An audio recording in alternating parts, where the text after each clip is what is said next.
tonight at 5. You know, one way to explain the perennial success of the television series Alice is the quality of the show's writing and its superb acting. And another is that an awful lot of Americans are identifying with the plight of their favorite working woman, Alice herself.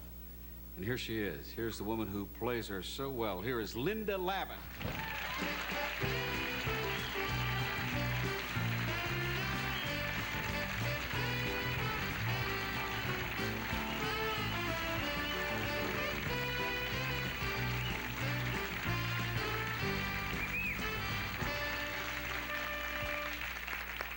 You must be smiling in your sleep with the ratings you're getting in this. Oh, I am. I'm smiling in my sleep. This is the best thing that ever happened to you, Linda? I mean, professionally? You bet. The biggest. Yeah. And it's been a thrilling year. The thing about this show is that it's in its 4th year, as you know, and that it has built slowly. There's never been any grand promotion. There's never been any... It never really boomed out, you know, immediately. It grew and grew, and I think you've gone through the inevitable changes that networks do, where they put you in different slots. They always were real supportive of us, you know, from the very beginning. We started on a Wednesday night. We were on for briefly on Wednesday. I think then we moved to Saturday, and then they moved us to Sunday. Are you happiest with the Sunday night slot? Oh, yes, and I think they are, too. Oh, they're doing real well on Sunday nights, too. You just received a very impressive honor. The National Commission of Working Women has named you as the woman who best represents the working woman on TV. Right. Or resents it. Did I say that? I almost came close.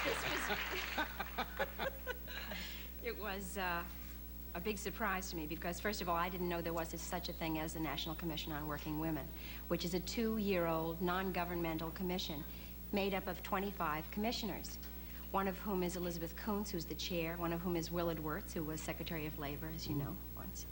And the other 23 are women from all over the country. 5 of them are grassroots commissioners. The purpose of the commission was to find out what's going on in this country with working women. One of the things that's new to me is that 80% of all women who work, and we are almost 50% of the workforce now. How about that? And 80% of the women who work are blue and pink collar women, not the 20% who are executives or women on welfare. Explain what you mean by blue or pink collar. Not executive positions? No, not executive and at all. Blue and pink collar working women are women who are in services, clerical work, beauticians, waitresses, and in the case of blue-collar women, plant and factory workers or construction workers. And so all of a sudden, I found out that the grassroots commissioners, who are made up of, who are 5 women from all over the country, one of whom is a cashier in a grocery store, one of whom is a bartender, one of whom is a woman who worked for under the minimum wage for 20 years of her life, and only 2 years ago started making the minimum wage as a cleaning woman in a dormitory. It's very moving to me. They then, they set up, you see, all over the country, seminars. They said to women, come and tell us what the problems are. Come and tell us what's going on. What are the problems? Well, here are the problems. I feel hopeless. I feel I'm going nowhere. I feel I have no skills and I'll never get any better money. I'll never get a better position. I have to get up at 6:30 to get to the office or the plant at 8:30. I work until 3:30. I then go home where the kids then need me. There's the big problem. And see, 1 out of every 5 households in this country is run by a woman. So we're talking about economic necessity now. We're not talking about wouldn't it be cute if a woman got out of the house and got a job. We're saying, what about the women who are heads of households and need to work and need to get into better positions, need to get more money because they have families to raise. So no one has ever explored or tapped or researched these women. So the commission was set up to do that, so that then they can go. The commission can then go, having learned what they need to know about the problems and the pressures and the issues, can then go to policymakers in government and say, look, this is what we need. This is what we're asking for. How about this? How about that? And this is based on men and women standing up themselves and saying, hello, I'm here, and this is what I need. And not making it, not depending upon someone outside the position of the working woman to do it. Not depending on a celebrity or a politician to do it. It's not going to come from that. It's going to come from us standing up and saying, we need this. This is the problem. Are they experiencing the same problems as far as discrimination is concerned, women, a lot of the women you talk to? Well, economic discrimination is the worst, Mike. We're still making 69 cents to every dollar that a man makes. For the same? For the same for a quality of comparable job. work. Yeah. And then there's sexual discrimination, which in some cases is subtle. Sometimes it's language or attitude. And sometimes it's blatant. You can't have this job. Unless. Even though you're qualified for it. Yes. Mm-hmm. So they have casting couches other than in Hollywood, don't they? Sure, it's human nature, I guess. Yeah. And you can't legislate those changes. You can only make laws that, and hopefully, that have to do with, you know, economics. And then hopefully human behavior will change and we'll be kinder to each other because we can be partners if we can respect each other. Mm. Now, you've made a movie called 520 an Hour Dream. Yeah. It's a fascinating title, very Isn't it? provocative title. I'll tell you. Tell me, explain what I'm the title glad to know that. It Is is. it? Oh, it's a very provocative title, of course. Well, it's about a woman who has a teenage daughter and lives in a trailer park and works in a factory which rebuilds automobile engines. And we shot it in a real factory out in Pomona.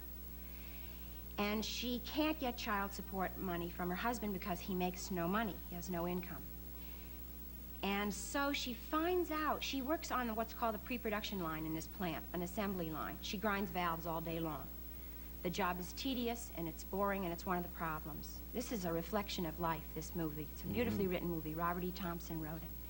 She then goes about, she finds out that the men on the production line who are doing similar work, not work that she can do, are making 90 cents an hour more. And she goes after a job on the production line. She's totally innocent. She needs the money. She's not political. She doesn't go because somebody says, you go be the first one. She goes because she needs the money. She needs to make $30 more a week to pay her bills and get her car out of hock. She can't get it out of the mechanic's place. And she needs that money. And so the movie is about her pursuit to get on that line and do that work. And once getting on the line, it's about her pursuit to stay on the line because it's about what she then meets in terms of prejudices from the men on the line, curiosity, prejudices from the women that she's left behind, fears of her own fears, the men around her, the fears of the women around her, her own child who has peer pressure. Your mother works, your mother is strange, your mother. This is happening. And this movie shows the development of somebody who just goes because she needs the money into a whole other life and pursues it. Now, do you have to set this scene up that we're going to see, or is it kind of self-explanatory? First of all, I want to say that the actor who plays in this scene, who plays the head of the factory, she goes everywhere. She goes to the foreman, who's played by Richard Jekyll, a wonderful actor. He says no. She goes to the union says no. She goes everywhere. She goes to her brother-in-law who works in the factory, and everybody says no, no, no, no. So she finally goes to the head of the factory. And this scene is that visit. It's a return visit because he had said to her, well, come back and I'll reconsider it. And this actor who plays the head of the factory is named Claude Woolman. And I think it needs no further setup than that. Okay, roll it, Terry, please. Let's look. I know that, dear. But if she's already taking ballet lessons, why does she need lessons in charm? Yes, I know they get bored in summer. If you think it's important, I'll write out the check tonight. Yes, all right. Sorry about the interruption. You know how children are, always something. Yes. About the transfer? Yes, you said you'd consider it if I'd come back. Yes, I have, of course. But there are problems. The lack of proper restrooms, the wives of the other men on the line, the way the men talk down there on the line, their language. And there's always the problem of certain tensions women have at certain times. I know my wife does. And we have enough problems now with the men on the line sabotaging units out of spite or whatever. So you see, it's more than technically a matter of whether there are jobs or not. No, I don't see, Mr. Blake. I need that job. It pays more. Only a little.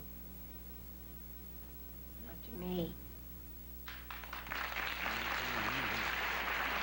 Linda Lavin in 520 Hour Dream. It airs on CBS January 26th. We'll be right back with Paul Anka.